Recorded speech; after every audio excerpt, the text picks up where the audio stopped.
हे माँ तुम्हें तो दुर्गा माता थिल कहीं काली अवतार नेल।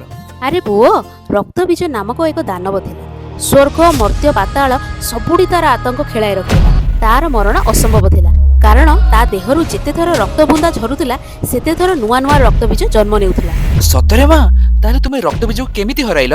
जेतेबेले मो खंडा चोटरू ता शरीर रक्त झरुतिला से समय रे ताकु तळे न पकेई एक पात्र रे जमा करी मु पी देउथिली, जाहा फल रे आ नुआ रक्तबीज जन्म हेउनथिला। आ एपरि भाबरे मु रक्तबीजर अंत करिथि। किंतु माँ तुम्हें रक्त बीज को हराइला परे महादेव को छाती पर कहीं पाद रखि देथिल? अरे पुओ मो रुद्रता एते बढ़ी जाइतिला जे युद्ध शेष हवा परे मध्य मो राग शांत हेउनथिला। मो तांडव रे विश्व हल्ली जाउथिला, सृष्टि भय रे कंपी उठुथिला। आउ एही सृष्टि को बंचिया पई महादेव निजे मो रास्ता रे सोई पड़िथिले। आउ जेतेबेले मो पाद महादेव को छाती को छुईतिला आउ सेतेबेले मो तांडवर अंत घटितिला आ मु मो ज्ञान को फेरी पाइथिली। आ महादेव को एही भूल पई क्षमा मागिथिली।